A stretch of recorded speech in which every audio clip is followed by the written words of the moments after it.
El conocimiento, yo creo que siempre nos enriquece a todos los niveles. Y como el conocimiento no está reñido con el humor, pues esta vez he querido traer algo que, bueno, que tiene que ver con la ciencia, tiene que ver con Darwin. De hecho, los premios Darwin se llaman así porque en su famoso libro, El origen de las especies, él comentaba algo así como en la lucha por la vida, está hablando de las especies animales en general, ¿no?, incluido el hombre, en la lucha por la vida, pues cualquier variación que haya, por insignificante que sea, siempre puede ser beneficiosa para el individuo y para la especie. Bajo esa premisa, hay personas, muy generosas ellas, que se autoeliminan voluntariamente para mejorar la especie. Entonces esos son los que se suelen dar el premio Darwin póstumamente, porque han sido tan generosos que su estupidez les impide procrearse para que, o sea, no solo nos quitamos un estúpido del medio, sino que además quitamos que esos genes del estúpido se propaguen. Entonces también se lo dan, en este caso no con carácter póstumo, a aquellos que se automutilan y impiden la procreación. Entonces, bueno, siempre es un detallito por parte de ellos. Entonces lo que quiero hacer es enfocarlo por dos vías. Es decir, quiero hacer como dos partes. Por una es, bueno, gente famosa que por unas razones o por otras ha muerto de una forma extraña, chocante, grotesca, absurda. Algunos se merecen el premio Darwin, otros no, porque el premio Darwin es un premio relativamente moderno. Desde los años 80 ya se han dado 700 premios Darwin, o sea que imaginaros la cantidad de estupidillos que hay por ahí. Pero no pasa nada, yo creo la familia muchas veces no lo recibe con agrado, porque claro, si le das, dice, hombre, pues gracias porque su pariente ha hecho una buena labor por la humanidad. Hay veces que no se entiende bien la cosa, pero el mecanismo, la filosofía del premio Darwin yo creo que queda claro. Es decir, hay mucha gente tonta por el mundo que si ellos, además tienen que cumplir unos requisitos que luego los pondré, no vale cualquiera, no, para ganar el premio Darwin hay que tener capacidad para ello, no te creas. Pero, oye, si al final son tan generosos y dejan paso, ¿no?, para los más hábiles, en la lucha por la vida, al final el que gana siempre es el mejor, eso ya dijo Darwin. O sea, que te quiero decir que todo es una cuestión científica, sociológica, de plena evolución biológica. Entonces, no os preocupéis, está claro que todos los que estéis aquí, nadie va a ganar el premio Darwin, enhorabuena. Y bueno, pues puestos a buscar un poco el origen un poco de la muerte más estúpida de la que yo tengo constancia, pues me ocurría que Esquilo podía ser un buen candidato. Fijaros que nos vamos al 456 a.C. Esquilo, en fin, ya sabes, de los tres famosos autores de la tragedia griega, Esquilo, autor de la trilogía La Orgiestada, pues es uno de los grandes libros y de los grandes artífices de esa tragedia griega. Y bueno, ¿quién le iba a decir que su vida iba a terminar también como una pequeña tragedia? Pero bueno, una especie de guiño de la existencia. ¿Sabéis cómo murió Esquilo? Pues resulta, bueno, tenía una calva así prominente, en fin, visto desde arriba, desde una parte cenital, pues parecía una roca. Y entonces, pues por allí pasaba un águila que llevaba una tortuga en sus garras. Y las águilas de esa zona tienen la costumbre de dejar, de desprender, de despeñar la tortuga contra una roca para que se abra el caparazón. Y no sé, le vio tan lustroso al hombre, en fin, con los rayos de sol, que cayó directamente en el cráneo de Esquilo. Tragedia griega terminada, se bajó el telón. ¿Quién se lo iba a decir a él? Que no se hubiera quedado calvo. Bueno, Jack Daniel, famoso licor. Esto es muy interesante porque se le debe a Jack Daniel, las destilerías. Interesante personaje, de los que casi nadie sabe su vida, pero sí se sabe un poco cómo huele, cómo sabe este whisky, ¿no? El careto de Jack Daniels ahí lo tenéis, estaba un poco enfurruñado, tenía un mal carácter, un poco de genio, y este hombre en 1911 resulta que iba a abrir su caja fuerte, tenía unos buenos caudales, porque oye, había ganado un buen beneficio con las destilerías de Daniel, entonces intenta abrir la caja fuerte y no se acuerda de la combinación. Entonces se pone muy nervioso, ve que no cuadra la combinación, en ese momento le entra un ataque de ira repentino y empieza a dar patadas a la caja fuerte. Claro, cuando tú das patadas a una caja fuerte, el que tiene todas las de perder eres tú. Conclusión, se le gangrena el pie, le tienen que cortar la pierna. Como consecuencia de la infección, pues el hombre murió, me imagino, pues que antes tomándose unos buenos tragos para que el tránsito fuera un poco mejor, pero bueno, qué forma más tonta de pasar al más allá. Algo parecido le pasó a un compositor francés, Jean-Baptiste Lully, y este hombre barroco, unas músicas preciosas que tiene. En aquella época era compositor y director, no había batuta. No dirigías la orquesta con una batuta, se dirigía, como ves, con un palo, un bastón, normalmente de bronce o de hierro, para marcar los ritmos, las pausas y los tiempos, ¿no? Bla, bla, bla. De hecho, para que veáis un poquillo, este es el Lully, antes de que le pasara lo que os voy a contar. En el fondo, pariente hermano de Jack Daniel. Y resulta, aquí tenéis una imagen de una película que está basada en la vida de Marín Marés, que era un contemporáneo de Lully, y veis ahí cómo se dirige, o sea, con ese bastón, plom, plom, y en una de esas, en fin, no estaban tocando bien, también se equivocó por unos centímetros y se lo incrustó en el pie, en el dedo gordo del pie. En las consecuencias ya creo que las sabéis, ¿no? En fin, estamos hablando del siglo XVIII, el siglo XVII se le infecta, y como consecuencia de la infección, por entonces los adelantos médicos no eran muy adecuados, pues murió el pobre hombre, sencillamente porque en fin, se le escapó la dirección de la batuta, más bien del palitroste de turno, ¿no? Entonces lo he contado un poco para que veáis cómo dos casos muy tontos producen unas muertes pues bastante llamativas, ¿no? En el caso de Vatel, aquí tenéis su rostro, y aquí su película que os recomiendo, es todavía más significativo, porque entramos un poco en la época gloriosa de Luis XIV, el Rey Sol, ese momento de la Francia esplendorosa. Y la película esta la recomiendo porque se ve perfectamente cómo se las gastaba la nobleza y la monarquía de aquel momento, pero lo mismo pasaba en España y lo mismo podía pasar en Inglaterra. Pero en Francia era un despilfarro absoluto de todo. Y había siempre un jefe de ceremonias, un jefe de gastronomía, el chef que llamaríamos ahora, que era François Vatel. François Vatel, un personaje que cuidaba hasta el último detalle cualquier incidencia culinaria y mucho más, pues sabiendo que el rey iba a participar en este banquete. Ahí los banquetes no duraban un par de horas, ni tal, ahí duraban días, ¿no? Pero en el día final, donde ya tenía que hacer el chimpún, que él pensaba que iba a cubrirse de gloria, pues estaba esperando una mercancía compuesta de marisco y de pescado. Y no llega, y no llega, y no llega, y el hombre se empieza a poner nervioso, nervioso, nervioso. Y no se le ocurre otra cosa, él tenía 41 años en aquel momento, o sea, no era mayor, una persona muy prestigiosa, imaginaros, ¿no? Donde las cenas o las comidas no solo era la gastronomía, o sea, los pajes se vestían, se disfrazaban, e incluso había poleas y hacían como que volaban con los pájaros y colocaban los platos en la mesa medio volando, o sea, unas cosas increíbles. Por eso os recomiendo que veáis Vatel, porque ahí se da uno cuenta de las clases sociales. Lo de Darwin es verdad, o sea, la clase de los que vivían y comían en la época de Luis XIV, me refiero a la nobleza, no tiene nada que ver con el pueblo llano que se estaba muriendo de asco y de piojos, ¿no? Entonces, las diferencias sociales eran increíbles, como aquí pasaba también en el siglo XVIII. Entonces, al no llegar el pescado en el momento que él esperaba que llegara para que le diera tiempo, pues no se le ocurre otra cosa que, para su cuarto, compungido, se pone una espada en la puerta y se lanza a la espada y se clava el corazón diciendo: esta afrenta no la aguanto. Fueron sus últimas palabras. Al rato llegó, la ley de Murphy, llegó el pescado. En la película dicen que hay una historia de amor, que bueno, que un poco por despecho también, pues se suicida. El hecho es que él se quita de en medio porque no llega la comida cuando debería llegar. Y una pena, porque perdimos un gran cocinero, sobre todo lo perdió Luis XIV, que era de la época de Jean-Baptiste Lully.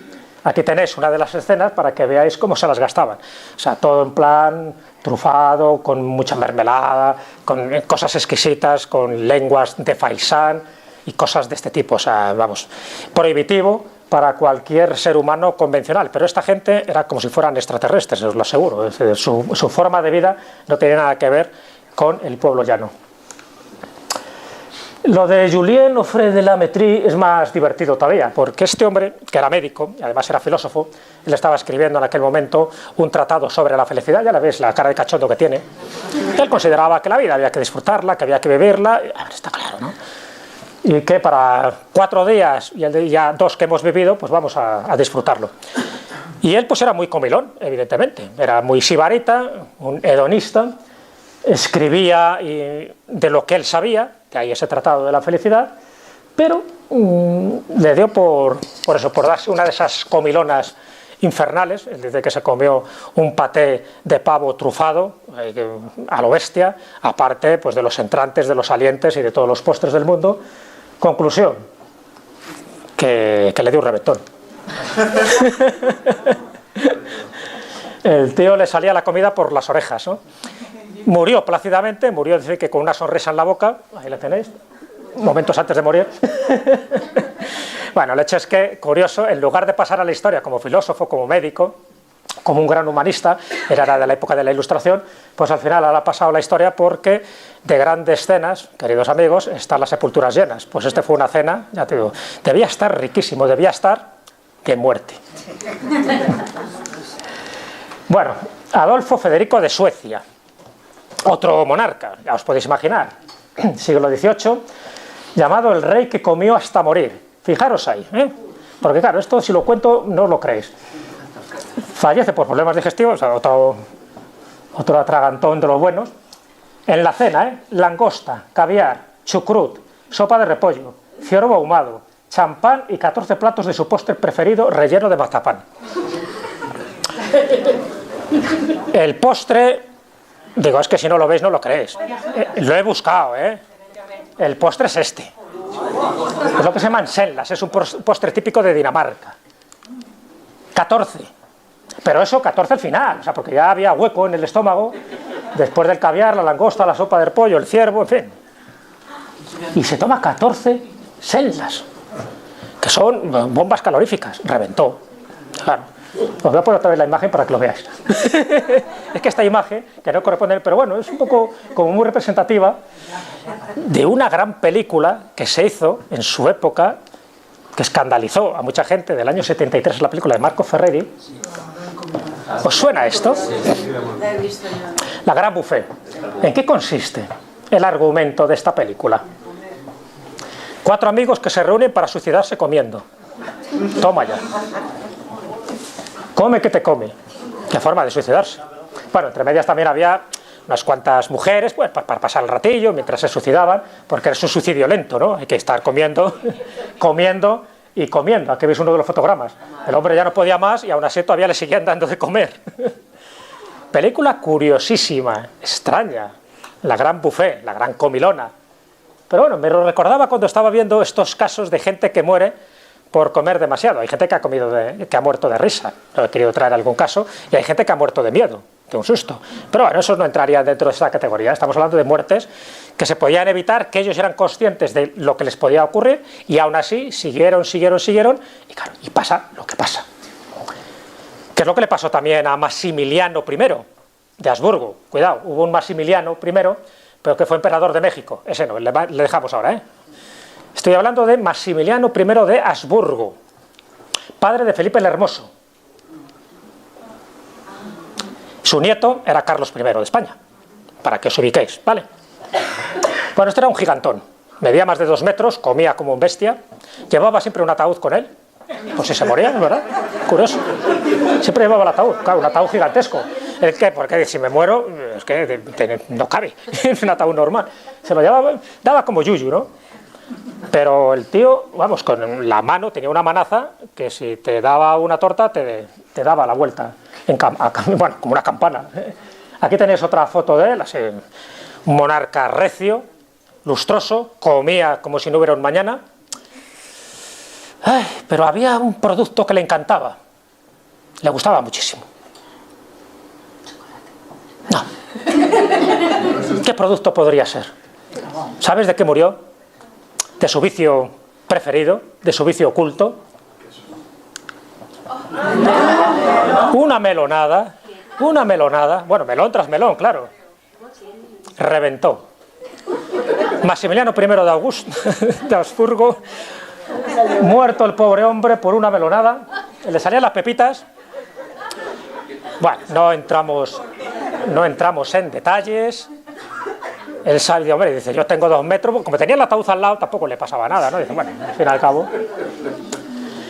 Tycho Brahe, astrónomo, danés, hemos antes visto el póster típico danés, los Semblas, nos vamos a un danés, le conoceréis, uno de esos astrónomos perfectos, muy contemporáneo de Kepler, incluso tuvieron sus disputas, y este hombre, sí, le gustaba comer. Bueno, por cierto, no sé si veis una anomalía en su nariz. En sus retratos está. Hay mucha gente que no lo sabe por qué tiene esa anomalía. Este, cuando era jovencillo, tenía unos 20 años, tuvo un duelo a espada y su rival le rebanó la nariz. Y entonces él se hizo una prótesis de oro y plata, que es la que siempre llevaba. Entonces, claro, no le gustaba que se fijaran mucho en la nariz, así que no os fijéis demasiado, no pasa que todavía... Pero era una nariz de plata y de oro, que le había reconstruido el trozo que le quitó el espadachín. Bueno, pero fuera de eso, esos eran sus años jóvenes, fogosos, testosterona a raudales, pero era un gran astrónomo, efectivamente, y tenía una cualidad. La cualidad es que comía mucho, pero también bebía mucho. Y en una cena de gala, uno de los grandes condes de la Praga del momento, de la ciudad de Praga, era por entonces como el emporio un poco cultural que había en Europa, ¿no? Y él pues frecuentaba mucho aquellos salones, y bueno, pues le invitan a una cena, y este hombre padecía de cistitis. Entonces empieza a beber, imaginaros, y entonces, claro, le entraron unas ganas tremendas de ir al servicio, pero le daba cosa ir al servicio, porque era una cena de gala y podía enfadarse pues el marqués, el conde, o en fin, toda la prestigiosa concurrela que había por allí. Y aguantó. Y desde el más allá dijo, tenía que haberme ido al servicio. Y reventó. Muertes tontas, fijaros, el pobre Gaudí. Él tenía en ese momento 73 años, estaba ensimismado en sus cosas mientras construía la Sagrada Familia, y le atropella el tranvía que pasaba por la Gran Vía de las Cortes catalanas, el tranvía que iba a 10 por hora. Pero el problema no muere del atropello, un atropello tonto, porque solo con mirar, en fin, es que iba vestido de tal manera, no sé si, no tengo aquí más fotos estas, bueno, aquí hay 2 imágenes de él, iba vestido de tal manera, era muy místico él, no sé si sabéis un poco la última etapa, muy católico, muy recogido en sus menesteres, y no vio el tranvía, iba a 10 por hora. El problema es que cuando le arrolla, le deja tumbado, no muere, pero piensan los que pasan por allí que es un mendigo. Le ven ahí en plan zarrapastroso y dicen, esto es un mendigo, ¿para qué? Era Gaudí. Entonces, cuando se quieren dar cuenta y llaman a una ambulancia y tal, pues ha pasado un tiempo suficiente como para haberle salvado. Y al final, en el interín y tal, pues el hombre murió y, por desgracia, pues nos dejó esta iglesia inacabada. Bueno, aunque hubiera vivido más, tampoco lo hubiera acabado, pero bueno, una pena, ¿no? Para que veáis muchas veces cómo este tipo de despistes, porque en el fondo estamos hablando de mucha gente que muere por despiste, y por eso he puesto el caso de Gaudí, pues ocurre este tipo de cosas. El caso de Bobby Leach es muy curioso también. Estamos hablando de un personaje de principios del siglo XX, y este se hace famoso porque siempre se hacía fotos de la misma manera. Ahí lo tenéis. Me encantaba, dice, ¿y eso por qué? No es ninguna bomba ni nada parecido. Es una especie de cámara que él se hizo para tirarse, porque el tío era muy valiente, muy arriesgado y muy aventurero, para tirarse por las cataratas del Niágara. Ahí lo tenéis. Entonces esto lo llevaba a todos los lados, como una especie de feria. Dice, mira, yo me tiré por... Y sobrevivió. Es decir, se tiró por esto y sobrevivió. O sea, hubiera sido ganador del premio Darwin, pero no muere por eso. Por eso lo he traído. Porque dices, hombre, este hombre que presumía de lo valiente que es, de que ha desafiado a la muerte, de que ha mirado cara a cara, ¿no?, a la desdentada, como dicen, como un nombre popular que recibe la muerte, y resulta que luego iba por una ciudad de Nueva Zelanda, tropieza, resbala con una cáscara de plátano, se cae, y como consecuencia de la caída, lo de siempre, ¿no?, infección al canto, y se murió de una forma tonta. Entonces dicen, bueno, este hombre que se ha jugado la vida en las cataratas del Niágara y miles de cosas metido ahí, o sea, una especie de nuez, y luego se muere por una cáscara de plátano. Para que veáis un poco los guiños, ¿no? Qué curioso cómo ocurren este tipo de cosas, pero Bobby Leach pues ha pasado al final a la historia más por una muerte tonta que por su hazaña, porque por cierto fue el segundo, no fue el primero que lo hizo, o sea que tampoco tenía tanto mérito. Pero bueno, ya que hablamos de esas muertes extrañas, no sé si conocéis a Félix Fauré. Félix Fauré fue presidente de la República Francesa. Y Félix Fauré, bueno, pues tenía sus pequeñas manías, el hombre tenía una secretaria muy solícita. No sé si os acordáis de un presidente de Estados Unidos, ¿no?, que también tenía ahí pues algo parecido. Y entonces, bueno, pues de vez en cuando le hacía esos servicios ministeriales con final feliz. Y en uno de esos, pues le dio un patatús, de tal manera, ahí tenéis un poco la reproducción, y le dio el patatús mientras su secretaria, Marguerite, le estaba haciendo una felación. El problema es que, como le dio tan de repente, quedó aferrada al pelo de ella, no había forma de sacarle la mano de allí, la tuvieron que cortar el pelo, le hicieron un desaguisado a la pobre chica, y él al final lograron desprender los dedos, y le enterraron de la mejor manera posible, intentando acallar este incidente, porque, hombre, que muriera en acto de servicio, pues no sé si era eso exactamente. ¿Tenía la bandera bien alta? Pues posiblemente, no lo sé. Allí en Francia llaman la petite mort a lo que viene después del orgasmo. Entonces este tuvo la petite mort y la grande mort. Y la enterraron en el cementerio de Père Lachaise, donde por cierto está Allan Kardec. Pero también en Père Lachaise está esta tumba. Hay risitas ya por ahí, creo que alguien ya se sabe. Victor Noir, una muerte tonta también, hombre.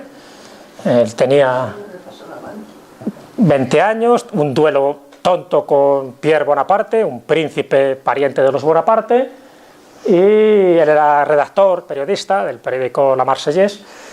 Y a lo tonto, pues el otro saca una pistola, le dispara y le deja seco en el sitio, ¿no?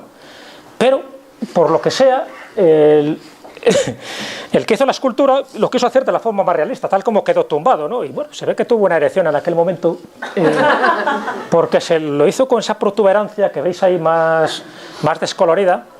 Y desde entonces corrió el rumor de que aquellas mujeres solteras que querían tener descendencia tenían que frotar, salvarse la parte, y luego depositar una flor, una rosa en el sombrero, porque dice que eso generaba fertilidad. Entonces cuando vas a Père Lachaise, pues es verdad que cuando vas allí, pues dices, hombre, hay algo ahí que está más descolorido. Es cierto que el Jules Dassin, que era el escultor, pues yo no sé si con mala leche o con cierta ironía, pues le hizo esa protuberancia, porque dice, no, dice, yo he reproducido lo que vi. Entonces, bueno, ya sabéis que muchos ahorcados tienen una última erección. Bueno, pues se ve que Victor Noir pues le debió pasar algo parecido, pero vamos, ya, pero que te esculpan de esta manera, pues así le esculpieron. Y así está, bueno, ahora me imagino que estará más descolorido. Muerte tonta, por cierto, se iba a casar al día siguiente. O sea, pues digo que el tío estaba ya como preparado para otro tipo de batallas. No esperaba que le iban a descerrajar un tiro de esta manera. Bueno, y de hecho... Y dicho esto un poco, pues por eso digo, bueno, para que veáis también que ha habido mucha gente famosa que ha tenido este tipo de peripecias, de avatares. Algunos ya has visto, pues por comilonas, otros por despistes. El hecho es que algunos se han separado, ¿no?, de esa línea evolutiva por distintas razones. Lo más interesante son los premios Darwin, ya digo, que nacen con esa ironía, ¿no?, de decir, bueno, vamos a premiar a aquellos que voluntariamente se automutilan. Y claro, lo que no sabían ellos es que ya aquí en España ya teníamos, y os los he traído aquí, un librito donde pone noticias idiotas, 50 años de prensa delirante, que es muy raro de conseguir, ahora os lo dejaré si queréis para que lo veáis, y que ya aparecían noticias de este tipo, pero cogidas de la prensa. O sea, alguien tuvo, los dos autores, la paciencia de empezar a indagar y decir, oye, pues la verdad es que hay gente muy tonta, pero que muy tonta. Y fueron recogiendo todo este tipo de testimonios y dejaron este libro, con lo cual esto sería, para que veáis, nuestro antecedente de los premios Darwin españoles, que nadie lo sabe, lo sabéis ahora vosotros. Pero que me parece interesante porque lo tenía ahí guardado y dije, pues mira, lo voy a traer para que veáis que es verdad. Y entonces los premios Darwin, que cada día tienen más profusión y más difusión mediática, este es un poco el logo suyo, ¿ves? Como la evolución y al final hay uno que se cae, se autoelimina voluntariamente para que los demás sigan ese camino evolutivo. Darwin, bueno, caricaturizando, pues ya sabéis que también tuvo muchos problemas Darwin en su momento cuando escribió El origen de las especies, porque iba en contra de ciertas doctrinas religiosas cristianas, y entonces le podía, ¿cómo que descendemos de un mono? El que desciende de un mono eres tú. Y entonces, pues son así. De hecho, la etiqueta de Anís el mono es un reflejo sarcástico de Darwin, no sé si lo sabíais. O sea, bueno, esto es cultura general, pues si tenéis que ir un día, ahora caigo. Y aquí están los requisitos, porque ya te digo que no vale cualquiera para obtener el premio Darwin. El primero, imposibilidad de reproducción. El candidato debe estar muerto o haber quedado estéril. O sea, si queda estéril también sirve, ¿eh? Vale. Hubo un caso de un norteamericano que, bueno, ya que hemos estado con Félix Foguet y con Victor Noir, pues cogió una aspiradora y, dice, pues, y se intentó aliviar con la aspiradora sin darse cuenta de que lo que sale al aire es una especie de cuchilla interna. El hombre se automutiló y, bueno, pues le dieron el premio Darwin porque era el premio valiente. O sea, que te quiero decir que imposibilidad de reproducción. Él no muere. Es verdad que a partir de ese momento pesó menos, pero hubo otro caso también en Gales. Había un partido de fútbol, de rugby entre Gales e Inglaterra, y siempre ganaba Inglaterra. En fin, pero este hombre apostó. Dice, pues si gana Gales me corto los huevos, dijo allí delante de la peña. Sí, lo dijo con un par, ¿eh? Sí, bueno, 5 pares. Y, oye, la ley de Murphy ganó Gales. Y el tío, bueno, pues había una bravuconada, pues ya está, ¿no? No, ¿qué va? Se fue a casa y al rato vino ahí con ellos bien envueltos y se quedaron estupefactos los amigos. Dice, oye, y le dijeron, eres un machote. Pero hubo uno siempre gracioso, dice, machote era antes. Es verdad que le cambió la voz desde aquel momento. Bueno, segundo requisito, la excelencia, una asombrosa falta de sensatez, claro, evidentemente, o sea, tienes que acreditar que eres excelente a la hora de ejercer este tipo de actividades. El tercero es la autoselección, causar la imposibilidad de reproducción, y el punto número 1, así mismo, o sea, que evidentemente tienes que intentar que esa autoselección no se la hagas a otro, o sea, no vale si tú le matas a otro, por muy absurdo que sea, porque lo importante es que te lo hagas a ti, ¿no? Deja al prójimo tranquilo. Madurez, la persona debe estar en su sano juicio. No vale cualquiera, si estás tonto, no, tiene que ser que estás bien ahí, pero en el límite, ¿sabes? Creo que lo llaman borderline, tienes que estar ahí. Y veracidad, el acontecimiento debe ser verificado. No vale lo mismo que, no, yo conozco un cuñado, siempre hay un cuñado, ¿sabes? Yo conozco un cuñado que se hizo tal cosa. Y hay varios casos de estos de cuñados, ¿eh? Entonces, estos son los 5 requisitos que tienes que cumplir. Si se cumple, perfecto, premio Darwin, premio prestigioso, lo recibe de manera póstuma la familia, o el agraciado, si ha cumplido el primer requisito. Entonces, claro, ya digo que no vale cualquiera, tiene que ser alguien que en su sano juicio, consciente, haga una estupidez. Luego, si pierde la cabeza, ya no es culpa de nadie, ¿no? Pero bueno, este tipo de cosas que se hacen en Tailandia, alguno tuvo un serio problema, porque al final, en fin, el cocodrilo creo que no se había enterado muy bien de la seña, y entonces pues acabó masticando ahí pues algo que no contaba con ello. O sea, que tienen que ser casos similares. O el caso de Clement Valadigan, ¿no? Que en 1871 estaba en un juicio en Estados Unidos y había un caso de una persona que muere aparentemente accidentalmente, ¿no? Con un disparo de pistola, y este que le representaba, que era el abogado, pues intenta demostrar al jurado que efectivamente murió de forma involuntaria. Entonces el tío se guarda la pistola, no se dio cuenta que estaba cargada, y entonces intenta hacer los mismos gestos que hizo su cliente en el último momento, ¿no? Que era arrodillarse, coger la pistola, y efectivamente se arrodilla, coge la pistola, se dispara, se traspasa todas las vértebras, las flotantes y las no flotantes, y muere. Y entonces el jurado dijo, vale, me has convencido. Como diría, dice, no pongas esa cara que yo también me he asustado. Él no pensaba que estaba cargada, pero bueno, hay que ser muy tonto para intentar hacer una prueba de ese tipo con esas circunstancias. Lo de Frank Rachel es curioso, porque esto incluso tenéis el vídeo en internet, no sé si lo sabéis. Y en internet, el tío le dio en 1912 por decir, oye, me he hecho una capa que parezco un murciélago. Dice, sí, no me digas. Y entonces se fue a la Torre Eiffel y con esta capa, con este artilugio, pues en lugar de tirar un maniquí, que sería lo lógico, pues el tío dijo, no, yo estoy tan convencido de mi invento, que yo voy a volar y que voy a planear, que lo voy a hacer yo. Y entonces, pues bueno, pues las cámaras allí lo grabaron, ¿no? Pues cámaras antiguas, imaginaros, ¿no? De 1912. Y entonces el tío se sube a la primera plataforma de la Torre Eiffel y bueno, pues efectivamente eso no se desplegó ni nada, tampoco había ni altura, o sea, bajó como un fardo y se quedó como el coyote del correcaminos. O sea, se quedó aplastado. Nadie entendió muy bien, dice, ¿qué pretendía este hombre? De verdad, que os aconsejo que veáis el vídeo, porque hay toda la preparación, el tío haciendo ejercicios gimnásticos antes y tal, y luego, ya te digo, como un fardo de patatas. Este es el de la portada. Este que veis ahí es este. Este es español. Este tenemos también, en el Genio Hispano. Pero esto es una noticia que dieron fuera de España, porque en España no se atrevían a dar la cosa. Porque el tal Herminio, sabemos el nombre, de 39 años, pues le dio por beneficiarse a una gallina, con la mala suerte que con el traqueteo se le cayó una roca y le dejó aplastado. Con la gallina y todo. Entonces, y alguien encima con mala leche le hizo una foto. Ahí tenéis la cara, la piedra y la gallina que está por ahí. Entonces dices, joder, qué desesperado debía estar el tío. O sea, pues digo que este libro empieza con esa noticia.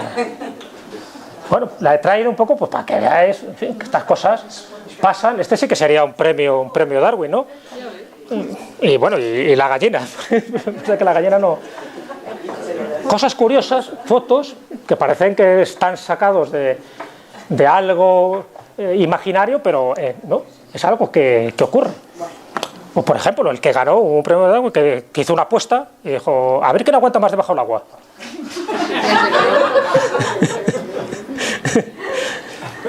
Y efectivamente hubo uno que ganó, porque los demás salían ya asfixiados, colorados, y hubo uno que ganó y dice, bueno, venga, para ti el premio. Aguantando, o sea, parece que son cosas absurdas, ¿no? O el caso de otro premio de Darwin, que era un fotógrafo que quería hacer una fotografía mientras se tiraba la gente con el paracaídas, ya sabes, estas formaciones acrobáticas que se hacen, ¿no? Entonces él sube al avión con su cámara y entonces van saliendo todos para hacer esas figuras acrobáticas, estos paracaidistas, y el fotógrafo, pues efectivamente se tira para hacer la foto. Solo le faltó un detalle, que no llevaba el paracaídas. Los nervios, la emoción, las prisas, y le dieron el premio Darwin. No le cogies.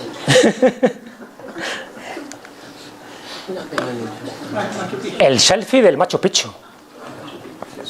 Hubo un señor que dijo, yo me hago, bueno, esto es muy habitual, cada vez más, que entonces te pones en un lugar importante, bueno, en Machu Picchu, si habéis estado alguno, pues hay zonas un poco peligrosas, porque hay un acantilado y tal, ¿no? Entonces, este hombre se pone al lado del acantilado para hacerse el selfie, pero bueno, lo de siempre, ¿no? Dice, esto no sale bien, el gran angular, me voy a poner un poco más para atrás. Y el más para atrás, pues eso, pegó un traspiés y sí, creo que se hizo el último selfie mientras iba gritando Jerónimo. Y fue en el Machu Picchu. Entonces, bueno, en aquel sitio donde cayó ya pusieron una valla protectora para decir, que no haya más tontos que se vayan aquí a hacer un selfie, porque, en fin, esto es peligroso. Y imaginaros, con los Andes de fondo, que está muy bien, pero estamos hablando de casi 4.000 metros de altitud. Entonces es muy peligroso. Pues hubo alguien que lo hizo. Bueno, para mí el problema es que no hay fotos, claro, de muchos de estos, porque no tienen el detalle de hacerse la foto última, ¿no? Pero había uno que miró a ver si en un bidón de gasolina había gasolina, entró, pues, pero con un mechero encendido. Quiso comprobarlo. Suena chiste, pero es verdad. O sea, estos casos son verídicos, ¿eh? Todos cumplen sus 5 requisitos.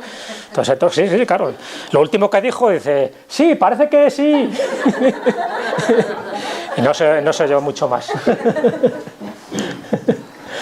¿Sabes que incluso hay una serie que se llama 100 maneras de morir? ¿La habéis visto, no? Que la recomiendo porque precisamente lo que buscan es representar este tipo de casos. Entonces, parece mentira, ¿no? Dicen que están basados en hechos reales, pero parece mentira las formas tan absurdas que ha tenido de morir mucha gente. Entonces, para mí el más curioso, claro, cuando haces un ranking dices, ¿cuál es el que más te ha llamado la atención? ¿No? Pero hubo uno que estuvo haciendo malabarismos con granadas. O sea, se le cayó una y punto. Y otro intentó desmontar un lanzagranadas con un martillo neumático. Dice, esto vivirá mucho. O sea, estos casos son verídicos. Pero bueno, para mí el más de más es un terrorista de Irak que le da por mandar una carta bomba. Dice, se va a enterar el diplomático este norteamericano. Y manda una carta bomba, pero pone el remite el tío. Y entonces, claro, la carta no llega, se la devuelve, la ve, pone cara de sorpresa y la abre.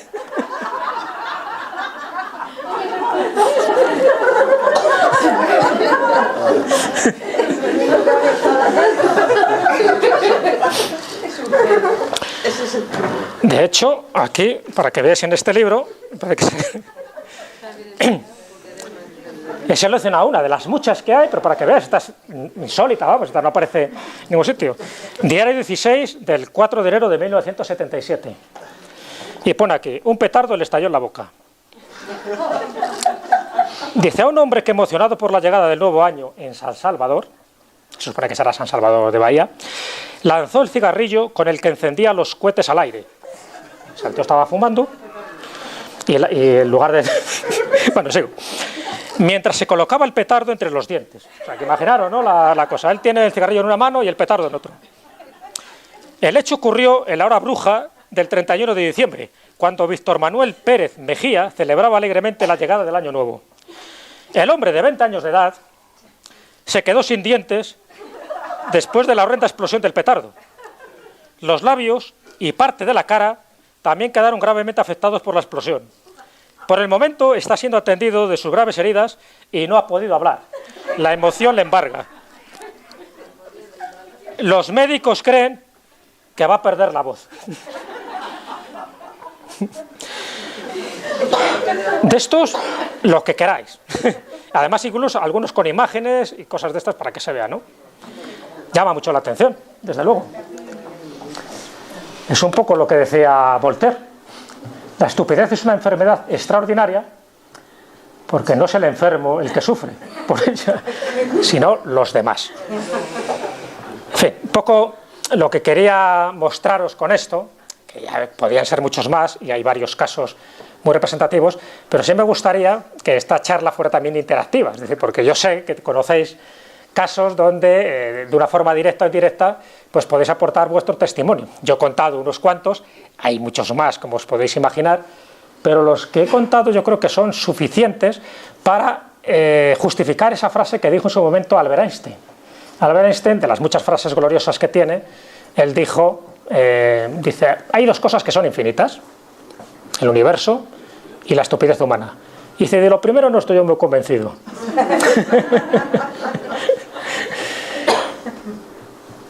Me gustaría, ¿alguien conoce algún caso representativo? Tú, cuéntanos, porque esto es para calentar el ambiente. Esto fue en mi época de recluta, el primer día que tirábamos granadas de mano, Sí. que eran de instrucción, que eran sin carga ni nada. Bueno, que explotaban, pero sin metal. Y yo pues íbamos pasando, tirándolas, y llegó uno, cogió la granada y la tiró contra el suelo. Toma, al lado suyo, ¿no? Pues tuvo la suerte de que no estalló, que se hizo añicos, la destrozó. Caso auténtico, ¿eh? No, ya me imagino, pues digo, que estos son casos. En vez de tirarla por delante de lo que era una trinchera, digo... Se la tiró delante. Pasa que tampoco sería Premio Darwin porque ni se... No, la tiró en el suelo y la destrozó. Pero no pasó nada. No pasó, no explotó. Menos mal. No le darían el Premio Darwin. Porque no murió.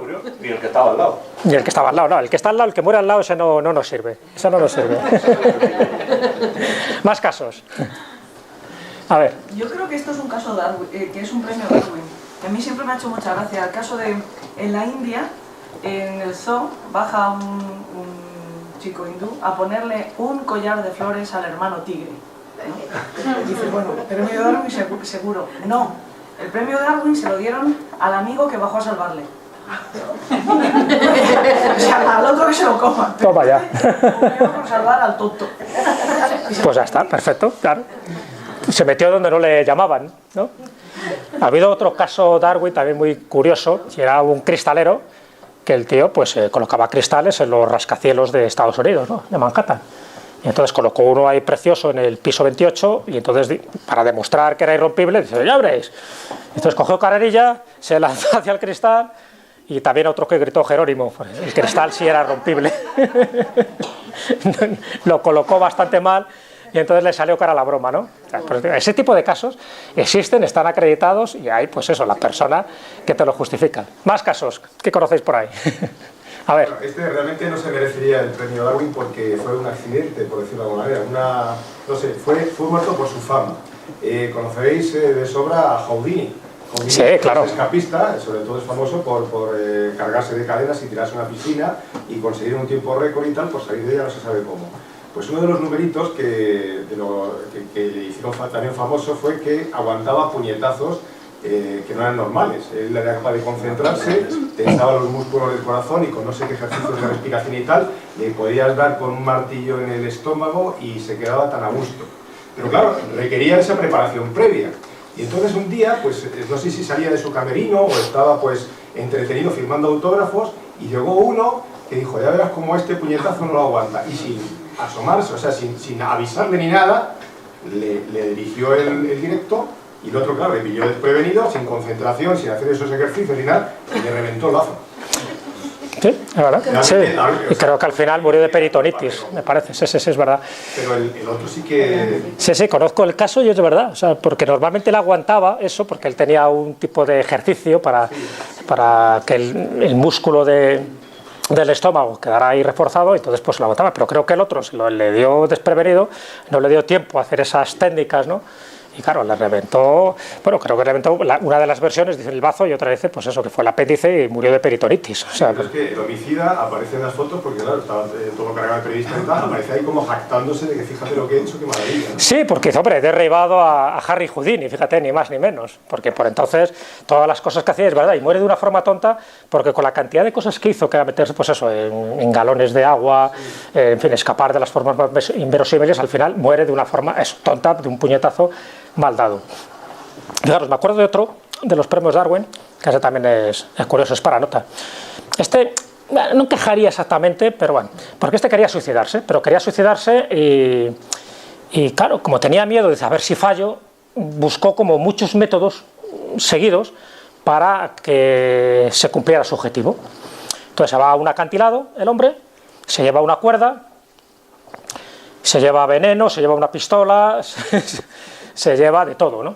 Dice, ya está, dice, el plan era infalible, según él. Entonces el plan era, que dice, bueno, yo me ato la soga al cuello, la pongo a una roca grande, de tal forma que si al final no me llego a ahorcar, pues con la roca tal como cae, pues me aplastaría. Además me voy a rociar con petróleo y me voy a quemar mientras bajo. Y además, mientras me ahorco, cae la piedra, me voy quemando, cojo la pistola y me disparo en la sien, ¿no? El tío lo tenía todo ahí pensado. Dice, no puedo fallar. Ah, y se toma veneno. Y dice, me tomo veneno. O sea, imaginaros, hay que tener la mente un poco retorcida. O sea, dice, bueno, el plan no puede fallar, ¿no? Si no es el veneno, es esto y tal. Entonces el tío se sube al acantilado se toma el veneno, se ata la soga, se la pone a la roca, se rocía, se prende y ¡fua! Se tira. Y justo cuando se está tirando saca la pistola, pero claro, con la caída se intenta dispararla así, falla y rompe la cuerda. Al romper la cuerda, el tío cae de golpe al agua. Al caer de golpe al agua, la impresión del agua devuelve el veneno porque le produce un vómito, apaga las llamas, claro, la roca no se cae porque, claro, como rompió la cuerda, la roca se queda arriba y, claro, al final le recogen y se muere de una pulmonía.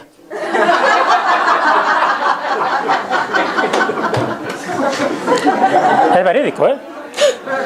Dicen, ¿qué puede fallar? Pues que murió de lo que menos esperaba. Era su día.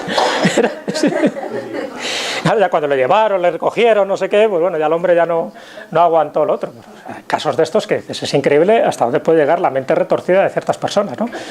Que pueden, ya te digo, morir por despistes, pueden morir por tal. Ya digo, no encajaría exactamente porque la idea no es que tú te quieras quitar voluntariamente, te tienes que quitar, pero no voluntariamente, sino sencillamente por tu estupidez. Lo para que como reúne tantos casos, pues bueno, podría encajar dentro del premio Darwin. A ver, más casos que hay por ahí. Un caso auténtico que me contó un amigo.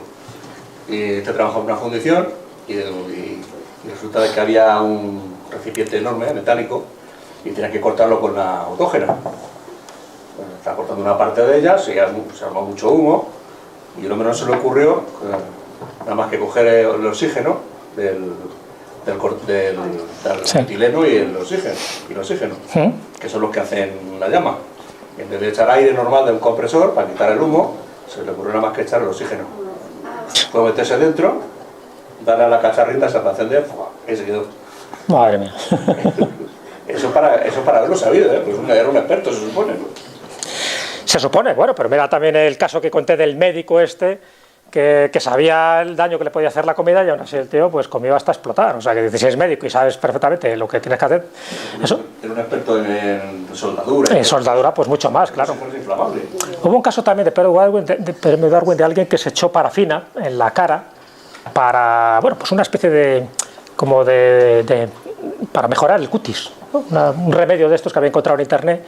Dice, entonces echa la parafina, dice, voy a tener el cutis como el culo de un niño. Pero fumaba este tío, entonces le dio por encender un cigarrillo y no se dio cuenta, claro, que la parafina con tal, y bueno, no sé, como el culo de un niño quedó, sí, quedó irreconocible. O sea, pero tengo que decir que esas cosas, eso es la ignorancia, que bueno, que el que es experto todavía es más lamentable porque debería saberlo, pero hay gente que no lo sabe y se mete en este tipo de follones, ¿no? Separación de los gases, claro, como el de la cerilla y con aquí no hay gasolina, pues sí, no, pues lo mismo. Más casos. Oye, los premios Darwin no son para famosos solamente, son para cualquier persona. No, la mayoría son desconocidos. Yo he puesto famosos, pero esos no son de premio Darwin, lo he puesto para que veáis. Solo tontos, ¿no? Se puede ser las dos cosas, ¿eh? Bueno, estos no eran famosos. Estos seguramente, incluso salieron en los periódicos, sus decesos, pero en página par y a lo último el periódico a pie de página. Bueno, me lo ha contado en New York que el primero es trágico, el primer caso y el segundo más, porque el primero era una persona mayor que vivía en el East Side, en un gran apartamento, en un gran piso y todo, pero tenía tenía síndrome de Diógenes y coleccionaba papeles, revistas, libros, absolutamente, era muy conocido y no tenía ciertos posibles económicos, y bueno, y un día no lo vieron, no apareció, y lógicamente ya el desenlace te lo puedes imaginar. Cuando fueron ahí, de repente una semana o 10 días después, estaba aplastado completamente por papeles, libros y todo. Había tenido un traspié y se había muerto por su propia...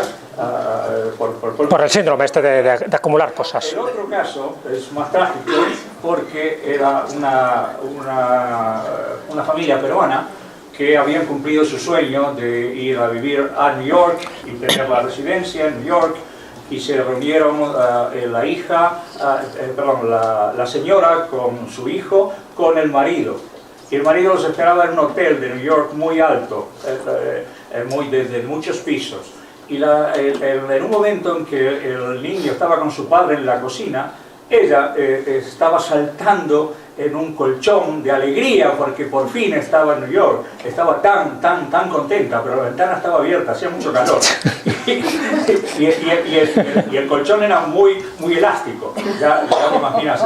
Sí, ya me imagino. Bueno, sí, por lo menos llegó a New York. No enterrado ahí. Bueno, algo es algo. Atrás había alguien también, ¿no? Sí.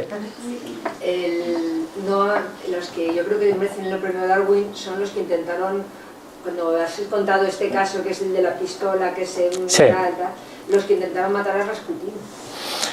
Sí, bueno, es verdad. No se puede ser tan torpe. Es verdad.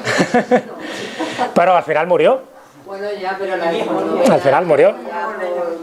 No se conoce un poco el caso, sabes que Rasputín, Grigori Rasputín, el monje negro, pues era el asesor, y las malas lenguas dicen que otras cosas, de la zarina. Y entonces, bueno, pues le consultaba todo tipo de cosas, de menesteres, y es verdad que había una cierta conspiración en contra suya porque se pensaba que ejercía una mala influencia con la familia Romanov, no solo ya con la zarina, sino con Nicolás II. Estamos hablando de 1917, estamos en la Primera Guerra Mundial, Rusia estaba metida de hoz y de coz en esa guerra, estaba perdiendo batallas, y entonces había ahí dime y direte, porque una cosa es lo que decía Grigori Rasputín y otra es lo que decían los nobles rusos. Y los nobles pues no estaban a favor de esa influencia de Rasputín. Así que un buen día prepararon un complot para quitárselo del medio.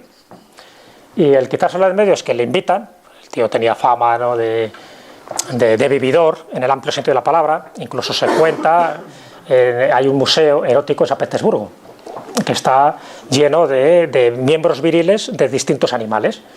Y uno de los animales es el de Rasputín. 28 centímetros, flácido. Ya en erección no sé cómo estaría. Eso es lo que está en un frasco de fórmula. Para que os hagáis una idea. Y entonces pues le invitan a esta especie de cena para, bueno, pues eso, porque había una mujer que quería conocerle y él pues entraba como un toro de lidia allí. Pero el final era otro, ¿no? Lo que hacen es que le invitan, le dan unos pastelitos como los semlas esos que habéis visto, pastelitos envenenados, el tío se infla, ¿no? Plop, plop, plop, plop. Y entonces estaban asombrados estos nobles rusos porque dice, sobre todo el príncipe Yusupov, que era el instigador, dice, si esto ya ha tenido que matar a un rebaño de camellos, dice, ¿cómo puede ser que este hombre? Y el tío comió un montón de ellos y lo único que dijo, me está sentando un poco mal estos dulces. Pues se queda así un poco, como ya ven que con el veneno es imposible acabar con él, porque el tío tenía una naturaleza fuerte, pues lo que hacen es que le disparan. Y dice, bueno, pues le pegamos un tiro. Entonces le pegan un tiro, con un tiro no sirve para nada. 2 tiros, 3 tiros. Al final ya el tío se cae, como ven que no está muerto del todo, le empiezan a dar estacazos en la cabeza, ¿no? Con todo lo que encuentra, plá, plá, plá, plá. Y ya cuando ya ven que no se mueve, le cogen, le envuelven en una alfombra y se lo llevan al río para tirarle. Bueno, la autopsia, cuando le hacen la autopsia, resulta que murió ahogado. No murió ni por el veneno, ni por la bala, ni por el estacazo. O sea, murió ahogado. Si le dejas un poco de tiempo, el tío revive y la lía. Bueno, pues eso fue. Y además hizo una profecía muy curiosa a Rasputín, porque él antes, unos días antes, él tenía dotes proféticas. Bueno, era mitad místico, mitad asesor. Y él hizo una profecía escribiendo a la zarina, diciendo que si al final le mataba al pueblo, que no pasaba nada a la familia Romanov, que se iría adelante. Pero si le mataba a alguien de la familia Romanov, como fue el príncipe Yusupov, pues que entonces no solo su vida correría peligro, la de Rasputín, sino la de todos los demás. Y efectivamente así ocurrió, porque como bien sabes, luego la familia real muere en 1918 en Ekaterimburgo, mueren todos fusilados, todos, incluso Anna Anderson, la princesa Anastasia, que estuvo por ahí vagando durante tanto tiempo, era una impostora. Y luego, pues con toda la revolución bolchevique y tal, pues os podéis imaginar que aquello quedó relegado como uno de los episodios más oscuros de la vida de Rusia. Pero es verdad que los conspiradores habría que darles el premio Darwin, pero eso por ineficaces, por tontos, porque no había forma de matar a este hombre. Pero la verdad es que era un armario de 4 puertas Rasputín en aquel momento. Al final le matan, pero ya digo, muere ahogado. Si no le tiran al río, yo creo que todavía está por ahí haciendo de las suyas. Más casos. Perdonad, tengo la garganta. Uy. ¿Ya? ¿Ninguno más se os ocurre? Hombre, ahora con las nuevas tecnologías estamos optando casi todos los que están, bueno, no casi todos, pero sí que hay muchos vídeos de gente que se graba en un coche, lo que decías antes, los selfies que se ponen en las torres, y yo creo que ahora los premios Darwin va a ser difícil elegir uno en concreto, porque mira, es difícil. Creo que involucionamos, me parece. No, es verdad que ahora, como todo se graba, es cierto que ahora cuesta trabajo muchas veces dar los premios Darwin. Entonces, es verdad que no hay... Es una selección que se hace y luego es una votación popular. Cualquiera de nosotros podemos votar. Hay una página web que son las 3 W, pone Darwin Award, o sea, premios Darwin en inglés, .com. Entonces ahí tú entras, ves los candidatos y tú vas votando. O sea, tengo que decir que eso lo podemos hacer cualquiera de nosotros. Entonces, todos los años siempre hay unos cuantos dignos de este premio Darwin, y al final la votación popular es el que designa pues, los 2, 3 o 4 que sean merecedores de este premio. Ya te digo, gracias a esta página. Entonces, ahora como todo se graba, es verdad que hay una nueva modalidad que es la de los selfies. Yo os he puesto un ejemplo, que es el del selfie del Machu Picchu, pero de esos hay multitud, ¿no? De los que están ahí conduciendo a 1000 por hora con el móvil ahí grabándose, y claro, al final pues estrellan. Lo que pasa es que, bueno, esos me parece que son trágicos, desagradables, o sea, les falta, desde mi punto de vista, ese toque de humor, ¿no? Para mí el premio de Darwin, para darlo, yo creo que además de que sea estúpido, de que haga una tontería supina, tiene que tener ese punto de humor también, y no solo el mero hecho de la estupidez, pues es un tío que conduce a 300 por hora y al final se estampa contra una roca. sí, era estúpido, se tenía que quitar del medio, pero bueno, no le veo ninguna gracia, ¿no? A eso me refiero. Entonces, pero hay algunos que sí, que tienen una cierta gracia para autoeliminarse y para generar que esta especie sea mejor. Entonces, eso sí, es para agradecerlo. Ellos no lo saben, porque están en ese límite que os decía, pero es importante. Había uno de los premios Darwin que dieron también, pues inflaron unos globos de helio, de estos así gigantescos, y entonces va uno, en fin, el más listo del grupo, y dice, oye, que me han dicho que con el helio y tal, joder, que cogemos unos colocones, dice, ¿por qué no metemos la cabeza aquí, en el globo este? Dice no jodas. Bueno, la conclusión, que meten la cabeza en el globo de hielo, claro, sí, coges un colocón de mucho cuidado, pero también te mueres, porque es un gas tóxico. Entonces, ahí se quedaron con la cabeza llena con el globo ese. Es decir, que eso, esa ignorancia en los principios más elementales de la química, de la física, de la geografía, pues hombre, se pagan con estas consecuencias, ¿no? Pero siempre tiene que tener ese toque de humor, ese toque gracioso, grotesco, para que se le conceda el premio Darwin, porque si no, desde mi punto de vista no tendría gracia. Hay algunos premios Darwin que han dado, que yo no les veo la gracia, sencillamente que se ha matado, pues punto, fuera, ¿no? Uno menos. Pero tiene que tener ese puntillo, entiendo yo, ¿no? Por eso digo que entrar en esa página, bueno, creo que fue hace 2 años o 3 años, ¿os acordáis uno que se sube una especie de silla, también con unos globos de helio, y se va pues a recorrer el mundo por ahí, ¿no? Y él cree que va con el GPS, que va equipado con el móvil, y bueno, pues resulta que ni el GPS lo sabía manejar, el móvil se le quedó sin batería, y al final apareció Sebastopol. Entonces, claro, el tío no murió, le dieron por desaparecido, pero dice, bueno, hay que ser estúpido para hacer esto sin tener las más mínimas precauciones o la más mínima idea de aeronáutica. Entonces, al final fue muy sonado aquello, porque se dieron cuenta de que hay gente que es capaz de llegar a estos niveles, de arriesgar su vida, por suerte solo su vida, pues para intentar hacer un récord Guinness. El libro Guinness de los récords está también generando muchísimos premios Darwin, pero muchísimos. Porque sí, además, hay el clásico caso, que lo hemos oído todos, por lo menos desde hace tiempo. Yo de pequeño, eso se oía en mi pueblo y en todos los pueblos, por lo menos de alrededor. El clásico tío que hace la apuesta. Dice, a que me como 100 huevos. Lo habéis oído, ¿no? Por cualquier tontería. Antes os he contado el del partido de rugby de Gales-Inglaterra, pero otros son, a que me como 100 huevos. 100 huevos duros o no duros. Y siempre hay alguien que dice, a que no. Siempre está, ¿no? A que no hay huevos. Lo que no.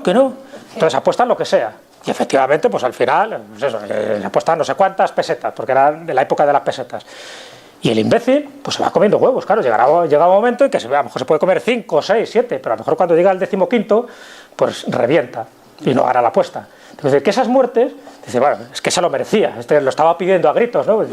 ¿Cómo apuestas que te vas a comer 100 huevos si técnicamente, gastronómicamente es imposible? Bueno, esa anécdota la hemos oído en muchísimos lugares.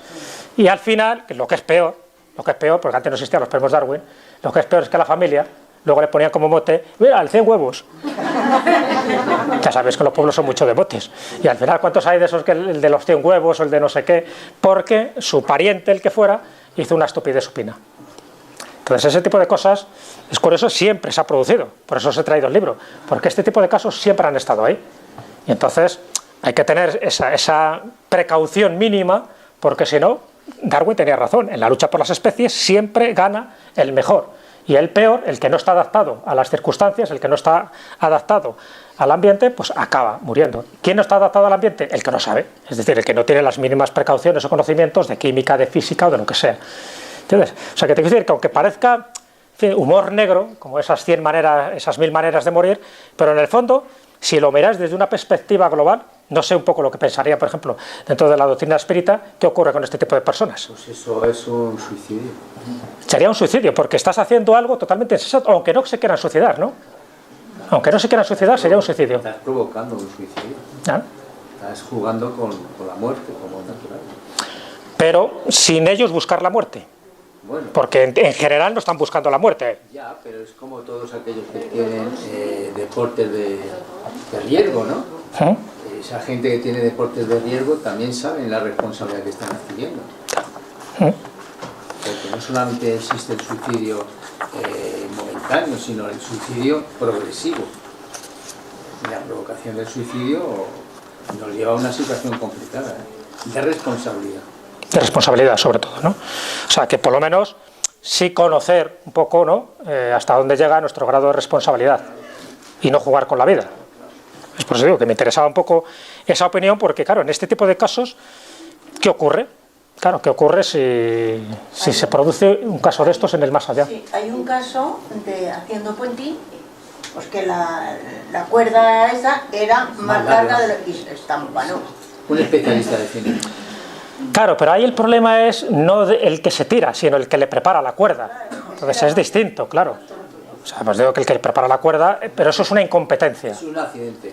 Claro, pues digo que eso no sería el caso, entiendo yo, vamos, ¿no? Sí, dime, estaba buscando ahí otro caso. Dime. No recordaba al comentario del puenting. Alguien recientemente me contó que de hecho hay grabación en YouTube, como pasa con muchas cosas, de un caso también de puenting de una chica que está con un monitor y está muy nerviosa porque es la primera vez que va a saltar el puenting y no se decide, el monitor le está diciendo tienes que saltar, pero mira, que estás... Y al final dice, mira, así, y salta el monitor que no lleva cuerda.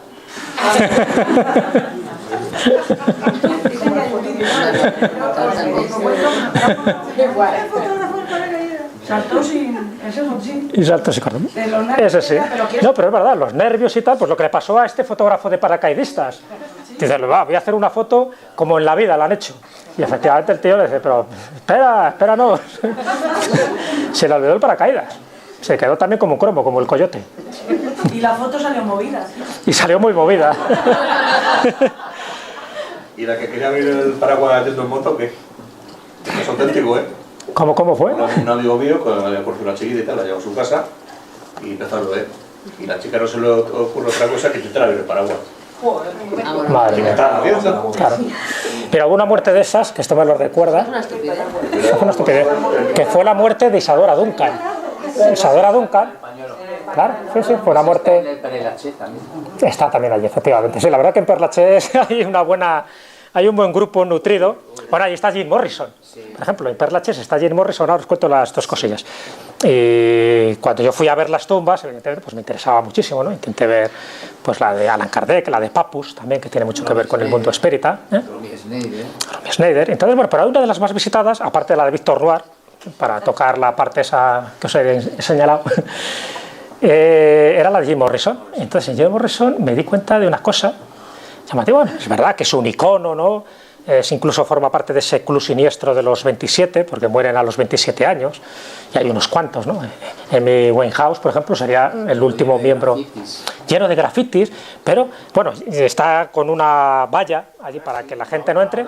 ¿Por qué? Claro, sí, cuando yo fui, porque la gente hacía el amor allí, o sea, iban las parejas y pensaban que la propia energía de la tumba de Jim Morrison, pues, te tenía que dar ahí un vigor tremendo. Lo han tenido que proteger. Y lo han protegido, efectivamente. Cuando lo vi, estaba totalmente libre. Y bueno, estaba todo lleno de... Exactamente, sí, estaba de pintura. Bueno, pero fíjate, también sabes cuál estaba. Eso es muy curioso para que veáis el fetichismo, ¿no? El fetichismo que existe actualmente. En la de Oscar Wilde, que también está allí enterrado, curiosamente, porque ya sabéis que Oscar Wilde, en fin, por sus problemas sexuales, pues al final le destierran y el hombre se va a Francia. Y en Francia pues muere totalmente abandonado, en fin, marginado, una pena. Bueno, pues su tumba se ha convertido en un lugar fetiche, también lo ha protegido, porque iban los hombres y las mujeres, se pintaban los labios y dejaban su ósculo pintado en la tumba. Y luego dejaban también unos poemas, unas frasecitas o algo, porque pensaban lo mismo, ¿no? Que la energía de la tumba de Oscar Wilde pues les infundía a ellos a lo mejor ese don poético o esa inspiración. Muy curioso, ¿no? Porque según en Jim Morrison iban a hacer el amor, en el caso de Oscar Wilde iban a poner el beso, ¿no? Ese ósculo, que al final se dieron cuenta de que aquello era como degradar el monumento. Un mapa con la indicación. Sí, pero con el mapa y todo te puedes perder, porque aquello es gigantesco. Y de hecho, como anécdota, la tumba de Oscar Wilde, os recomiendo que vayáis a Perlaches, la tumba de Oscar Wilde, en homenaje, hubo un admirador que lo que hizo fue una especie de estatua monumento, pero en forma de esfinge, pero con una esfinge masculina, es decir, que tenía sus órganos genesiacos bien a la vista. Y vino una señora inglesa, puritana, muy señorona, con un paraguas, y no se le ocurrió otra cosa que darle con el paraguas a los genitales porque le parecía aquello indecoroso. Y desde entonces la esfinge está emasculado, es decir, está sin sus órganos. Y dice las malas lenguas, dice la leyenda urbana, que el propio director del cementerio Père Lachaise tiene esa sagrada parte como pisapapeles. Bueno, el caso de... el caso de Isadora Duncan, dentro del capítulo de muertes estúpidas, no merecedor del premio Darwin, pero como muerte estúpida, pues murió de esa forma tan tonta, ¿no? Ella iba en un descapotable, iba con el fular al viento, entonces ese fular se le enrolló con la rueda y el problema, descapotable, la rueda, ¿qué hizo? Pegó el tirón, la tráquea se la rompió en el acto y luego el porrazo que se lleva con el asfalto, es decir, que murió prácticamente en el acto.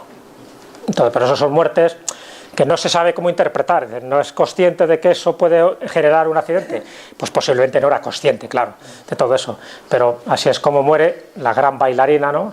La gran musa de ese arte, donde nadie se lo esperaba, porque todavía era joven, estaba en el mejor momento, y bueno, pues esa frivolité del fular, con un descapotable, presumiendo, pues al final le sirvió casi de guillotina, ¿no? Pues yo digo que esas muertes tontas, por eso se ha puesto un poco como representativa de todas las demás, la de Antonio Gaudí, ¿no? Cuando en los años 20, creo que fue pues, por 1925-27, le ocurre esa tragedia. Es verdad que él ya, bueno, podríamos decir que estaba mayor, él tenía 71 años en aquel momento, pero bueno, todavía le quedaba mucho por hacer. Pero es verdad que ya estaba un poco más para allá que para acá, estaba muy metido en la Sagrada Familia, él pensaba que era, pues eso, como su testamento pétreo, y efectivamente lo fue, ¿no? Todavía lo que queda por hacer, pero de esas muertes tontas sí que ha habido muchas, por eso os he puesto el ejemplo de Jack Daniel, os he puesto todos esos, porque sí me parecían muy representativas de todo esto que estamos diciendo. Son muertes absurdas, muertes estúpidas, no todas encajarían dentro de esa ley de la evolución, pero sí es verdad que todas tienen un denominador común. Tienen el denominador común que mueren antes de que técnicamente llegara su hora, que mueren por eso, por atragantarse, por reírse, porque se le cae al pobre esquilo la tortuga, o por tantas y tantas cosas. Y quería terminar, porque no quería forzar mucho tampoco la garganta, con otro de esos casos que aparecen en este libro, pero fijaros que en este libro que hay de todo, pues sobre todo eso, noticias idiotas, noticias raras, extrañas, a mí que me gusta mucho el misterio, pues vas encontrando cosas en los sitios más insospechados, y lo que no me podía imaginar es que en este lugar, donde miré pues para conseguir algún caso más, que contaros de estos premios Darwin antes de que se fundaran los premios Darwin, pues me encuentro con una noticia llamativa, ¿no? Y que lo pone porque lo que hacen es recoger recuadros de distintos periódicos, y en este caso cogen un pequeño recuadro de La Voz de Galicia del 13 de julio de 1956, que ya ha llovido. Y me llama la atención, y os lo cuento porque, bueno, si a mí me llama la atención, creo que a vosotros os va a llamar la atención. Entonces lo titulan así, el titular, el periodista pone, extraño fenómeno de decrecimiento. Digo, a ver, ¿qué es lo que decrece aquí? Catania. Por tanto, estaríamos hablando de Sicilia. Un caso curioso de decrecimiento retiene la atención de los médicos de Catania.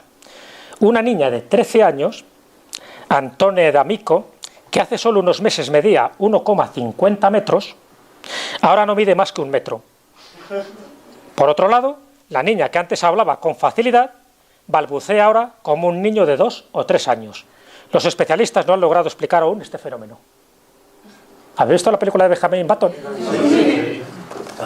El año 56, una noticia que pasa desapercibida. Digo, qué curioso, ¿cómo puede ser que una niña, me imagino que será auténtica, que medía 1,5 metros, luego mida 1 metro, va disminuyendo, incluso pierda el habla y empieza a balbucear como si fuera un niño? Es decir, que es como si hubiera llegado a su pleno desarrollo a esa edad de los 13 años y a partir de los 13 años empezó a menguar, bueno, los 13 o a los 12, porque la noticia dice que tenía 13. Curioso, ¿no? Bueno, pues para que veas un poco cómo en cualquier sitio nos podemos encontrar con noticias de este Jaez o de este cariz. Conclusión. Me ha aguantado la garganta, que no estaba yo tan convencido. Os invito a que cada vez que escuchéis, oigáis, leáis una noticia de estas, toméis nota, ¿sabes? Porque en la Escóbula de la Brújula, programa que dirijo, de vez en cuando, cada año, nos hacemos eco de los premios Darwin. Así que me gustaría que entre todos buscáramos una lista de aquellos casos que nos parecen más llamativos, porque la idea es darlos a conocer sean los oficiales o no sean los oficiales, porque hay muchos de los que conocemos en petit comité y luego no tienen esa relevancia pública. Pero sí que toméis nota, que lo vayáis apuntando, que se lo vayáis pasando, por ejemplo, a él o a mí, a través de la página web, y lo vayamos analizando, porque yo entiendo, y esto sería un poco una especie de conclusión metafísica, ¿no? Yo entiendo de que todos, es verdad que tenemos como una hora final, todos tenemos una misión, no siempre somos conscientes de cuándo nos va a llegar nuestra hora, por eso hay que vivir cada momento, ¿no? Como si fuera el último, tal como se ha dicho. Pero es cierto que en ciertas personas hay como una especie de programación interna, como un reloj, como un tic-tac, que no sé si inconscientemente saben que tienen que irse antes de tiempo para mejorar la especie. Entonces, yo creo que solo por eso esta gente se merece nuestra admiración. Son altruistas, son generosos, son dadivosos y son muy tontos. Muchas gracias por vuestra atención.